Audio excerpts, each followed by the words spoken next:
in a way, it's kind of the hype about looking forward to after the fest. Like, you're at the fest, you're doing your festival thing, and it's not over. Yeah, anytime like the last band you see at the festival, it's like, all right, well, what are we gonna do after this? Are we gonna pregame? Are we going home and sleeping? What's the punk rock bowling? You walk in the get go, you're going to the festival, you're doing your thing, but in your mind, you're like, club show.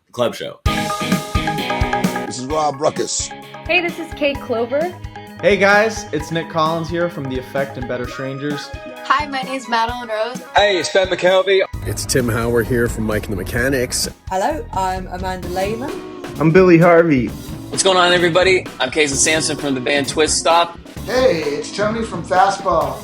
Hello, everybody. My name is Isaiah Mitchell. Hey guys, it's Matt here from the White Lakes. You're listening to Almost Famous Magazine. Come join us for this interview. Check it out, Almost Famous Magazine. Welcome back to The Hang, everyone, right here on Almost Famous Magazine, Punk Rock Bowling Special Edition. Thank you to everyone who subscribed, rang the bell, and shared our channel. We are so thrilled to be covering Punk Rock Bowling 2025 again this year. Over the following weeks, we'll be featuring bands performing at the festival, so make sure to subscribe as we feature many of the great bands that will be appearing that weekend at Punk Rock Bowling. Also, don't forget, while you're at Punk Rock Bowling, to stop by Punk Rock Saves Lives booth to learn about how you could win exclusive one-of-a-kind signatures from some of the Punk Rock Bowling performers while supporting Punk Rock Saves Lives. Today, I'm thrilled to announce and introduce Cromm Fallon to the show of Cromm Fallon and the P200, and they're going to be performing at Punk Rock Bowling this year. Krom, welcome to The Hang. How's it going? Thanks for having me. It's great. Thanks for joining us. We always kind of start in a place with origins and getting to know an artist. So for audiences who aren't familiar with you, tell us about your origins, some of your career highlights, and where'd you start and what got you to where you are today? So, I've been playing guitar since like 7th grade, and I pretty much was born into music in a way. My dad was in a band called The Steps in the 80s, and my mom was in a band called the Hangman's Beautiful Daughters.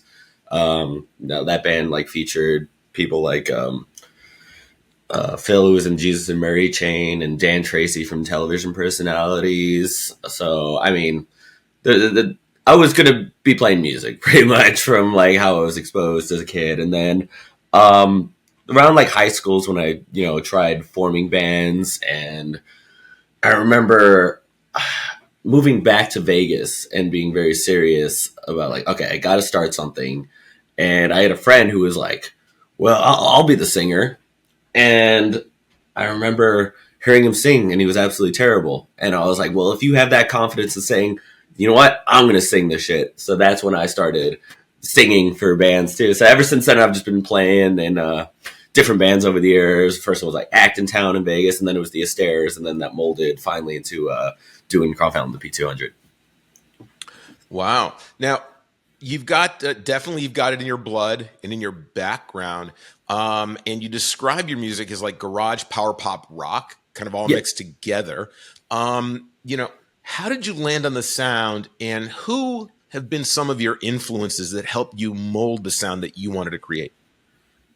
And it's a little of like everything I love in terms of like how I approach making the music. I've definitely always been into bands like the Sonics and a lot of the 60s garage stuff, but also into a lot of like the garage revival that happened in the like early 2000s, like the Hives and bands like that too. And so it's just take a little thing I love and then take in all the 70s punk stuff I love, like the Johnny Thunders and the Heartbreakers, and then there's just so many bands that just are an influence. So with those influences though, like you want to craft your own unique sound out of it, right? Yeah. So what is the Cromm Fallon secret sauce on top of those influences? What are some of the things that you really strive for in your music that help you stand apart? So it's kind of just not giving a shit and just like going at it in an album way. The last album we did, you can definitely hear a bunch of different influences on that too. I mean, we have an instrumental, like kind of like chilled out song in terms, and then a straight fucking punk banger, and then in terms of more of a power poppy melody, and so it just I kind of approach it song by song instead of we have to do this kind of way or something. And it's like, all right, I got something here, cool, and then we'll just make it work. So at the end of it, we'll put the album together and kind of a range of how, okay, this will work this way, this will work this way. Maybe we go back to the editing board, kind of scratch some stuff around, and I just don't want to limit myself really. Yeah, no, absolutely. So are you more of, some people write for an album, but now in today's day and age, given that, vinyl's on a revival, and listening to vinyl in that that place of start to finish, front to back, are you more of like, hey, single, let me put them together and put it, get it all woven into an album? Or do you put any idea into, how do you want the album, like a final end result to sound? I think it depends. I would say the Presents the P200 was more of a like an album concept. But now I'm doing the way I'm writing is more single approach. So now we're just doing it like one song at a time. We have 2 new songs that are about to come out, and we're working on those right now. And we're actually focusing more on doing like an EP and releasing some singles instead of the next album.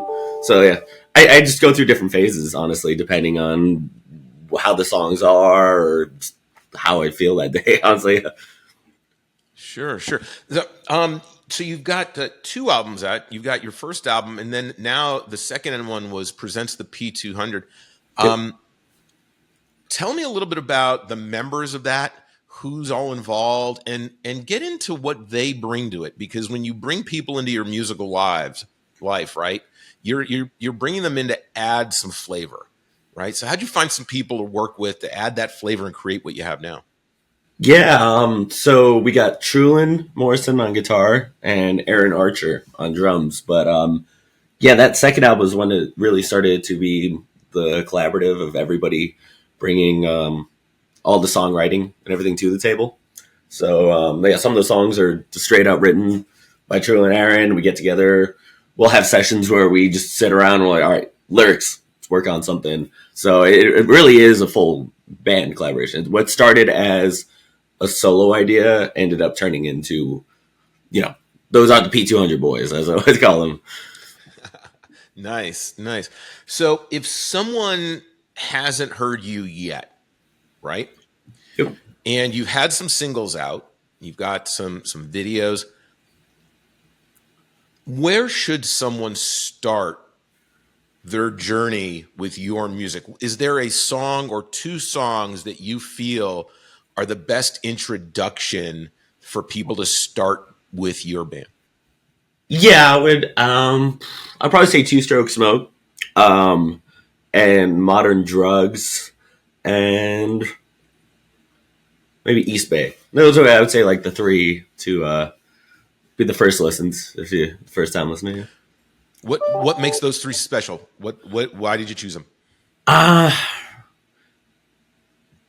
I'd say they're really fun in terms of maybe like listening, and they're, the loud ones, when we play those live, especially, those are super, hammer on songs, as I would say. So I would say, like, if you're just going to listen the first time, what's this band about? Yeah, maybe those ones. Then again, maybe not. I don't know. Check it all out. You might like some other stuff too. Now, you're based out of Las Vegas, and, will this be your first punk rock bowling? So for me personally, I played last year in a different band, hardcore band called Harpulation. We played a show with Madball and Judge. But as for Cromm Fallon and the P200, yeah, this is the first punk rock bowling. Yeah. So what?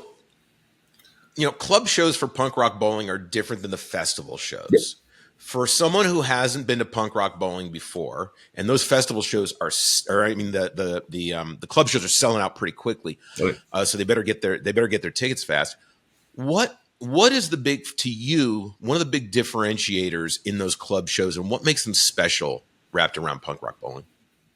I mean, in a way, it's kind of the hype about looking forward to after the fest. Like, you're at the fest, you're doing your festival thing, and it's not over. Yeah, anytime like the last band you see at the festival, it's like, all right, well, what are we gonna do after this? You know, are we gonna pregame? Are we going home and sleeping? What's the punk rock bowling? You know, you walk in the get go, you're going to the festival, you're doing your thing, but in your mind, you're like, the club show. And usually, I mean, some people buy multiple tickets for different shows, so they have their whole plan of like, all right, we're going to see this band at 10:30, and then we're running to this venue to see this band, and then we're going to run to this one, and then, you know, then you get distracted running, and then you run into a group of friends, and then you missed your band that you wanted to see, and then you end up at a different show, and sometimes you never end up at any show because you got fucked up at the festival. So, yeah, I mean, it's the beauty of the running around downtown Vegas and not knowing what the shit's going to happen, honestly. Well, so you performed. This is your second time performing. Had you been to punk rock bowling as just a fan or to attend the festival before performing? Oh yeah, I've pretty much gone at least to some portion of it every single year for the past I don't know, 12 years maybe. Yeah, it's been a while.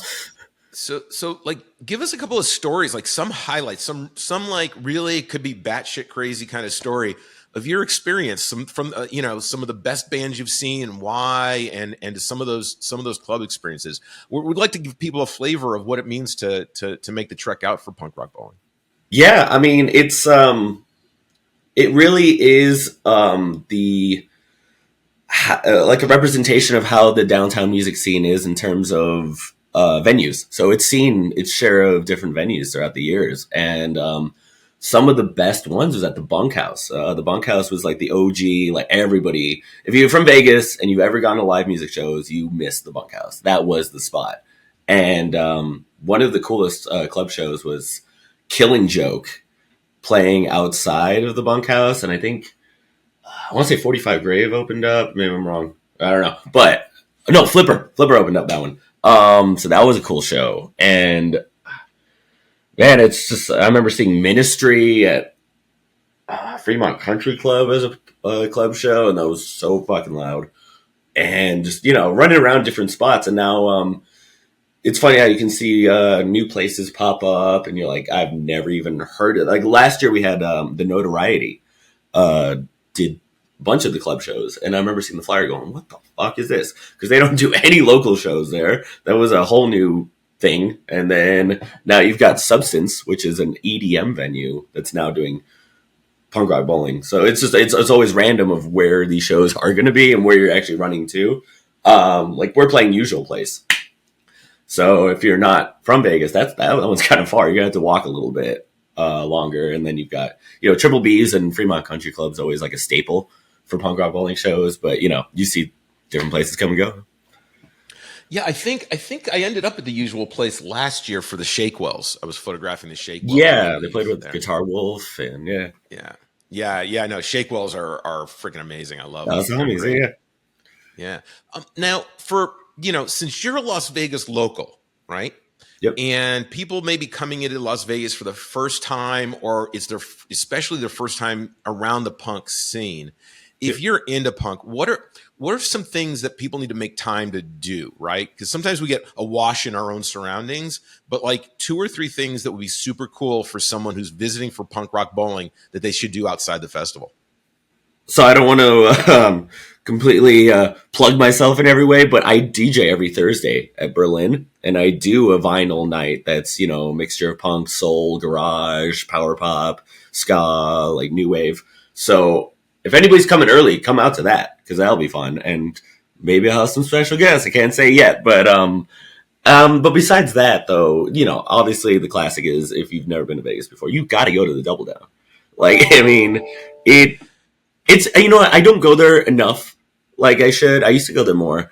You know, I'm a dad now. But I always have a good time there. It's just always a good time at the Double Down. Like, I never regret going there. It's always a good time. And you know what? That whole area, too, there's some fun bars there. Go see all of it. Do it all. And then, in terms of other things, I mean, I guess the classic is, if you've never been to Vegas, go check out the Punk Rock Museum. Yeah, I mean, you got to see it. And in terms of, I mean, the Strip sucks, but if it's your first time coming to Vegas, you got to see it. Like, I mean, I don't know how many times like bands have come and like we've hung out with them. They're like, "Oh, we're gonna go to strip," and I'm like, "Man, what? Why are you doing that?" And I'm like, "Well, yeah, it's your first time here. I get it. I would do the same thing, honestly." So, yeah, I mean, there's definitely a lot of cool things to check out that aren't even far from punk rock bowling. You got to check out the Arts District. That's where Berlin is, and there's countless great restaurants and great bars on there. Silver Stamp, Stray Pirate. Yeah, I could keep going, but yeah, all that area, you gotta check it out. Well, hey, it's okay to make a plug for yourself. I mean, we're here to promote you. And I'm getting in on Thursday, and I should be like, fully fed with a slice from Evil Pie by about 8:30, 9 o'clock. So maybe I'll come down and see you DJ. Yeah, I'm working on doing something a little special that night. So hopefully we might have some special guests DJing with me. We'll see. I'm working on it. Well, I know. My group will try and make it for sure. And definitely the double banana down. And no matter how much ass juice you have, it's always a good time. Yeah, it's everybody always don't realize. Here's the ass juice. It's not that bad. It's really not that bad. I've done like multiple shots of that a night. It's okay. Yeah, I mean, look, if the ass juice is great until you hit the floor, which will happen eventually. Well, then you end up at Frankie's, and then you're like, oh shit, now I'm at Frankie's, and it's 2 a.m, and you keep going. Yeah, right. And for sure, everybody, if you're coming out to punk rock bowling, and you probably saw Rob Ruckus on with us last year. If you love music, if you love punk, it is probably one of the best music museums I've ever been to, and I've been to a number of them. It's unlike anything you've seen. It's not like, and this is not to diss the hard rock, but it's not just a bunch of stuff that's signed in cases. It is the original pieces. It is the stories. Make sure you take a guided tour. Check out the jam room. I mean, how many people get to sit down in a jam room and play Joan Jett's guitar? When does that happen?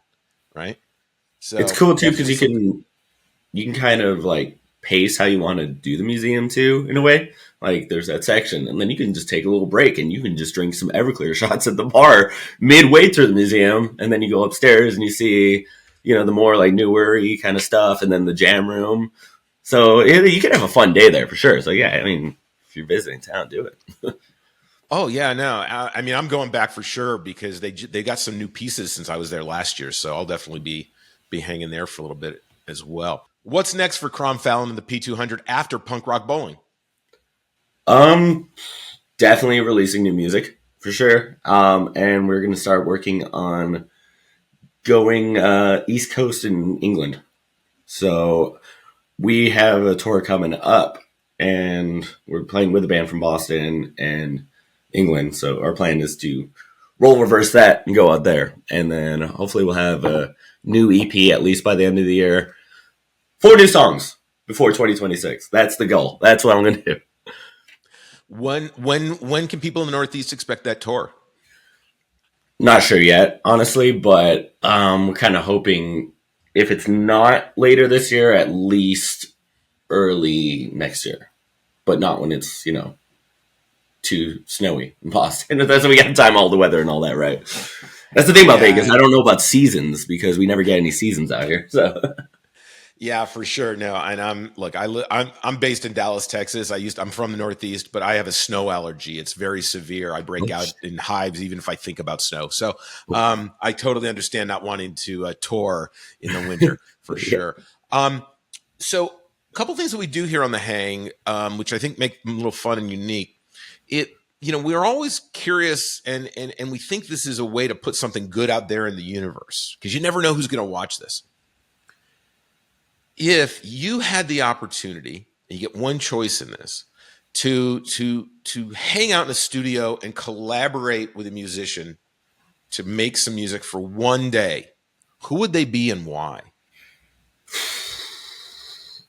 I got 2 that I'm thinking about back and forth, but I got to go Iggy Pop. I mean, I got to go Iggy. I mean, I wouldn't be playing what I'm playing without Iggy, and my second choice is Noel Gallagher. But, yeah, I'm going to go Iggy, for sure. Just imagine that. Imagine getting in the studio with Iggy Pop and doing the song. I mean, I could die a happy man after that. I mean, collaborating, probably doing something crazy.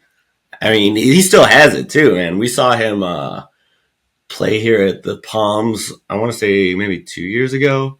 And he had the band with the guy from Red Hot Chili Peppers playing drums and Duff McKagan on bass. And it was nuts.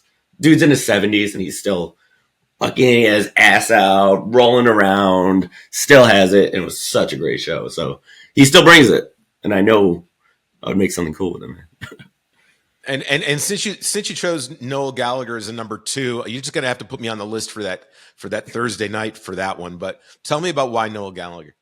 I mean, such an incredible songwriter. I mean, I've always loved Oasis. I got tickets for that reunion. I'm super stoked for that. And just even like if you listen to like collaborations he's done, he brings that Noel songwriting. Like he did one with the Black Keys this year or last year, and you can just listen off the bat. You're like, Noel wrote that song. He has a very, very unique songwriting, very him. So it'd be cool to go in the studio and do something where he's got his fingerprints attached to it for sure. Well, anyone who's watching, what we say after this. If you know Noel Gallagher, right? If you know Iggy Pop, if you're connected, make sure they get this episode because you never know what happens once someone's been on the hang. So we certainly don't want Krom to perish early, but if he gets an opportunity to get in the studio with him, they're going to make some great stuff. So this is where we call on you, the audience, to make things happen for the artists that we hang with. We're also big on making sure that artists make a couple of bucks off their music. I'm not talking like 32-cent checks from Spotify, right? Hell, I don't even know if they send you a check. They probably just Venmo it to you. Who the hell knows? I'm not on Spotify. But it's important, everyone, to continually support your artists. Purchase albums, CDs, buy music, merch. 2 things that I definitely know Krom has. A third is their live shows. So Krom, where can people find your music to help support your art? So obviously through us, we have all the stuff for shows, and we have a band camp too and all that where we put up the merch. But besides that, you can find like the whole discography on Rumbar Records that released all of our stuff. And I know they'll have a few of the original 7-inch vinyl for one of the songs, I think, inside. I just found a little stash of like 8 of them. So I'm bringing those on tour. So whoever gets that, and that's gone. I thought those were completely gone. But yeah, the Rumbar, through their Bandcamp and everything, you can buy the albums there. And then also Presents the P200 got released on a cassette through Knuckles on Stun. So they still have those on the website too, so you could buy that. And as always, we're going to be putting all those links down in the description below so that you can help support Krom the P200.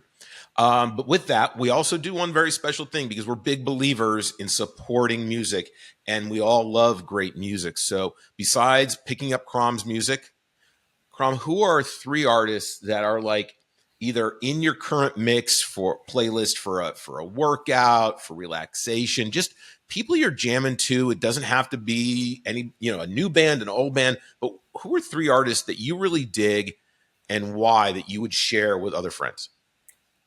So off the bat, one is actually playing punk rock bowling, Bad Nerves from England. I mean, those guys are rippers, so I'm super stoked to see them. Hopefully they don't play too late on Sunday where I can't make it because I got to be sound checking or something. But yeah, they're great. Definitely listen to Bad Nerves. I'm going to shout out another artist that's really cool. I actually just came back from Austin and saw them, Gentlemen Rogues. Those are the homies. We played with them out here in Vegas sometime last year. I forgot, maybe May or something. And I was out in Austin last week. Got to see them play. Man, they're so good. So good. I mean, I was like, fuck you guys. You're so good. There was another band actually on that bill too called the Ugly Beats, which I didn't even know who they were. And they were killer, man. Super like 60s garage. And then another band I've been listening to a lot too is actually Civic, who we're playing with at Punk Rock Bowling. I didn't even know originally that we were going to be on the club show with them, and then I saw that and I was like, oh man, Civic's killing it. Like, they're from Australia, super like 70s punk, style band. They're killer. Yeah, no, that's that. Try to get them on the hang. We're working on that one to see if we can get some time with them. And everybody, look, there's a ton of great bands coming out for Punk Rock Bowling this year. It's the 25th anniversary. And if you've never been before, it's an experience unlike any festival I think you'll ever go to. The community is amazing. The camaraderie is incredible. And everybody has a great time. So absolutely, you should consider making it out to Punk Rock Bowling this year. With that, Krom, I want to thank you for spending some time with us. I'm looking forward to seeing you in Las Vegas for sure. All right, we try and make a show. And everybody, support your artists. Come out to Punk Rock Bowling. If you come out to Punk Rock Bowling, you got to check out Punk Rock Saves Lives. They're an incredible organization that do fantastic work, and it would be a different experience at Punk Rock Bowling without them. For sure. So we're excited to be working with them on some stuff this year. Stay tuned for more great episodes with Punk Rock Bowling artists. And till next time, Krom, I'll see you in Las Vegas. And everyone else, thanks for hanging with us. Thanks for joining me, Krom. I'll see you there, man.